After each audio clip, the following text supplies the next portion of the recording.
Thank you, choir, for that beautiful music. It's my understanding that that's perhaps the first time that you all have sung in quite some time, and that has to be a moving experience. It was beautiful, and probably good for many of you who are members of this congregation, perhaps even since the 1950s.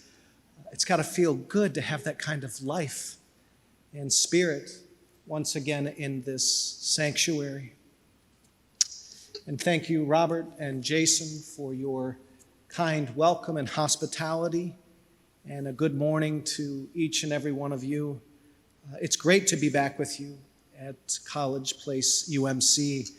I was kind of thinking of the perfect words to share this morning, and as many of you came up to me this morning who had mentioned you had read the article in the paper, I remembered one of the major golden rules in ministry, which is essentially that it's not so much about finding the perfect words. It's about how you make people feel. And you all, the last time I was here and this morning, made me feel welcomed, made me feel loved, and I really appreciate that. Again, my name is David Fracaro. I'm Executive Director of Faith Action International House in downtown Greensboro. We serve and advocate alongside of thousands of new immigrants and refugees each year while educating and connecting our diverse community across lines of culture and faith, turning strangers into neighbors. And the last time I preached here about 2 years ago for the Love and Justice preaching series, the world was a little different.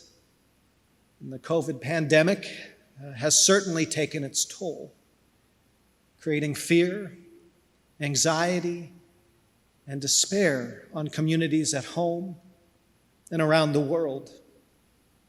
Yet it's also taught us how incredibly linked and dependent we all are on one another, whether we like it or not, and just how precious and unpredictable this one life is. And it's provoked many people to seriously reconsider what is truly important in life and what they want their life to look like and be moving forward. And it's left churches, perhaps like yours, wondering, who are we now? And what should our purpose be moving forward? What has this change looked like and felt like for you? For me, it's led to some pretty important decisions in life. I'll soon be leaving Faith Action after 10 years to be closer to family in need near Chicago. And I am deeply grateful for this remarkable, beautiful community and for all we've done together to serve, love, and protect our neighbors in Greensboro and around the world. And for the first time in a decade, I am totally uncertain about what might come next. Perhaps some of you are in the same boat. One thing is clear, however. I, and perhaps we all, need more balance in life and to be regrounded in our faith. And when I think about regrounding, I think about going to the essentials of our shared Christian faith and scriptures like the one we read this morning. Whatever you do for the least of these, you do unto me. And Micah 6:8, what does the Lord require of you? But to do justice and to love kindness and to walk humbly with your God.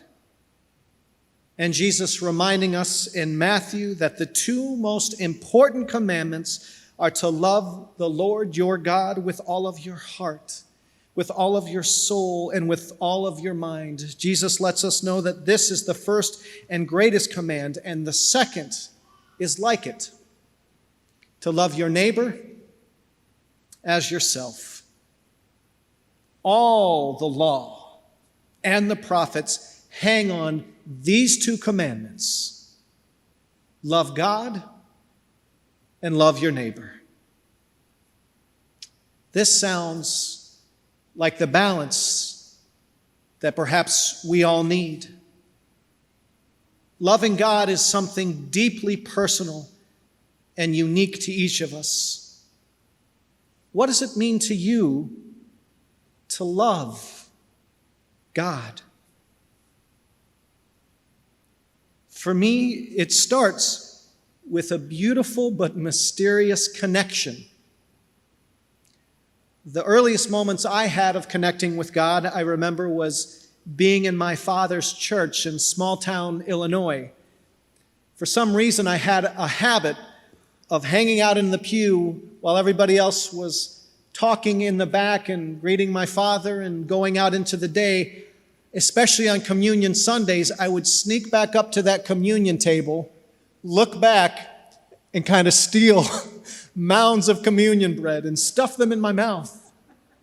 And part of it was because I liked the bread, but a part of it was also because I felt there was something special and unique and magical in that bread, and I wanted as much of it as I could get. And eating that bread and listening to the silence of that church as the beautiful stained glass put through multicolored rainbows of light into that sanctuary. I knew I felt God's presence. Later in life, I felt connected to God when walking alone in the mountains, above the clouds, feeling God's steady presence in the harsh winds, in swimming in deep, intimidating oceans, feeling God's comforting presence in the midst of unpredictable, crashing waves. Felt that deep connection to God, to love for God and all of God's creation when I was most willing to be open and vulnerable and to let go. I believe God's Spirit always flows around us and within us, but we are too often caught up in the busyness and the worry of everyday life to even be aware of it. We're too guarded, too stuck in our habits to be open to it. We have to meet God halfway, opening our hearts and our minds and finding deep gratitude for this one wild and precious life we have on earth, seeking daily opportunities to connect with God. And in the wake of this pandemic, loving God means these kinds of experience must be the norm rather than the exception. We must seek out that daily connection, meditating, praying, walking, swimming, dancing, singing, watching a sunset, and vulnerably opening ourselves up to God's goodness and purpose for our lives. What does it mean to you to love your neighbor? I believe the last time I was with you, my sermon was on the Good Samaritan story, one of the first stories we learn in Sunday school, in which Jesus lifts up somebody outside of his culture, outside of his faith, a Samaritan, as the best example of God's love in the world. And I discovered early on in life that there is spiritual gold in broadening your understanding of who your neighbor is.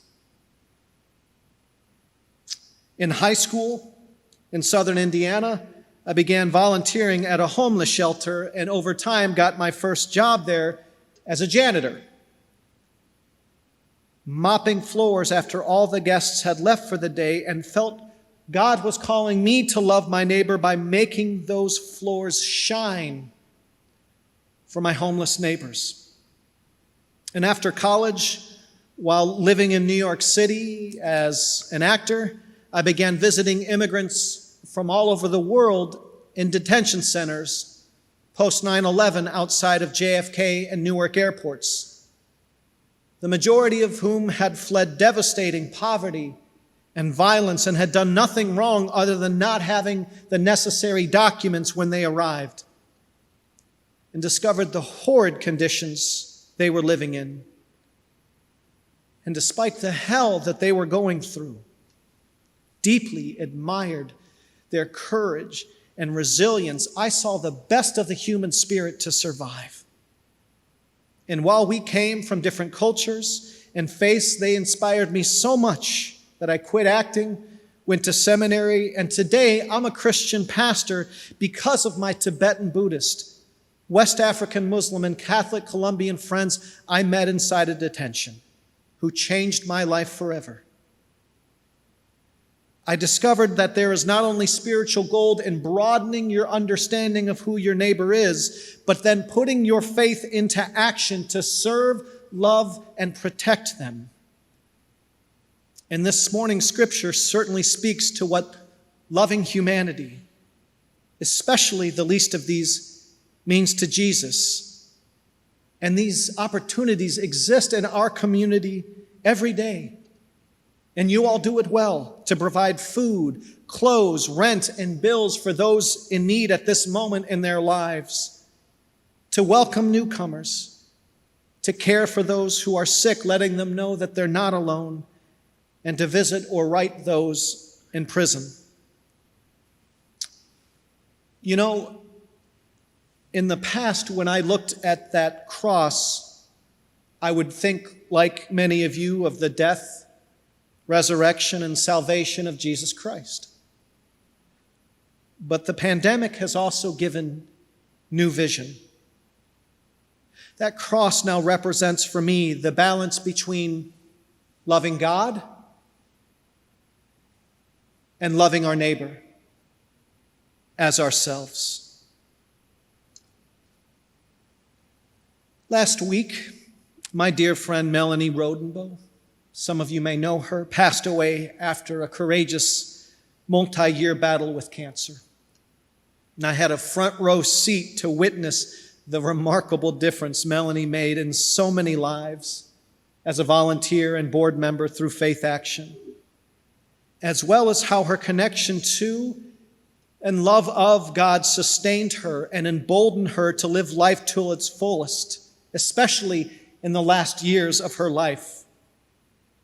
She knew, despite tragedy, that God believed in her, and she shone that light back out into the world like rays of sun. She loved her neighbors of many cultures, faiths, and nationalities throughout our community, paying thousands of dollars in DACA and other legal fees and providing a pathway forward for immigrants with no status from Haiti, Mexico, and West Africa, not out of charity, but out of solidarity.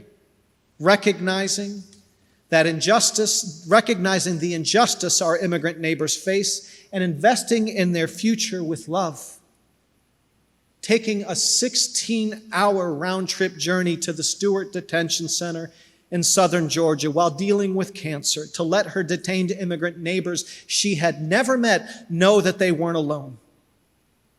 She stood strongly by her Muslim neighbors during the travel bans, not just through Facebook posts, but by inviting the Islamic Center congregation to share in food and fellowship at her church, and having them all write letters of love and support during a worship service and hand-delivering them after straight to the mosque. More recently, she led an effort to bond with our Southeast Asian community, visiting the Cambodian Buddhist Center and doing a shared book reading on race. Melanie was a social justice champion in our community. In the past several years, she gave her a lot to be fired up about. And despite her body growing weaker, her mind was on fire with columns in the News and Record that spoke boldly against injustice while also seeking to bring healing to our divided nation. And her writing and activism was always motivated by her deep faith, which seemed to only grow stronger and more nuanced over the years. And this morning's scriptures reading was one she always took to heart. Earlier this year, she posted a quote from theologian Richard Rohr stating, "In the context of worldwide community, being friends with Jesus is hard work.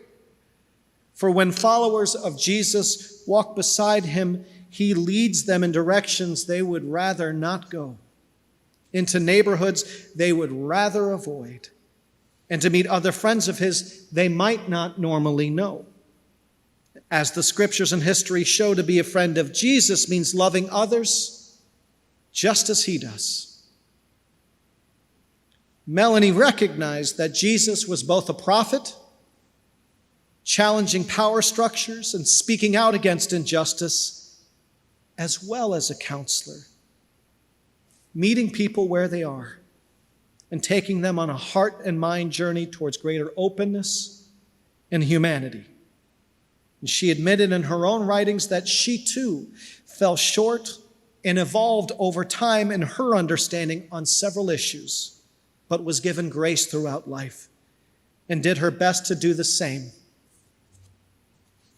Yes, she was certainly a believer in moral and political revolution and holding institutions accountable during her time on earth. But she was also always willing to make space at the table for those she disagreed with, believing in the power of education and relationship and stories to transform and redeem segments of our society that lack empathy, the kind of spiritual and social evolution that is essential for long-time change, for heaven on earth. This is perhaps Melanie's most important legacy for our community, to truly love God and all of our neighbors as ourselves, and one we must follow with the same grace, courage, humility, love, and life she embodied so well. But through it all, I can also hear her voice saying to me, "Don't forget to stop. Breathe." Like that little kid hungry at the end of service for communion bread. And to just take a moment to see that beautiful light pouring in through these majestic stained glass windows. And remember with gratitude just how incredibly precious and beautiful this one life is. Be sure to find some balance along the journey and in the cross. And as she shared publicly toward the end of her life, the truth is, I have as long as you do. Each of us will live until we die. And so I will spend it with the people I love, tend my flowers and watch my bluebirds. I'll slow down for my elderly dog because I'm a little slower too now. And I'll sit and watch the sway of the branches in the old willow oak out front. And I'll smile at the young mother who strolls her baby by my house every morning. And oh yeah, I'll continue to raise a little gospel hell about the injustices that pervade our culture. Folks, we only pass through this world once. And while this pandemic has reminded us of our fragility, let us also pray that it leads us to new fullness in life that comes from truly loving God and our neighbors as ourselves. May the peace and grace of God be with you, friends, now and always. Amen.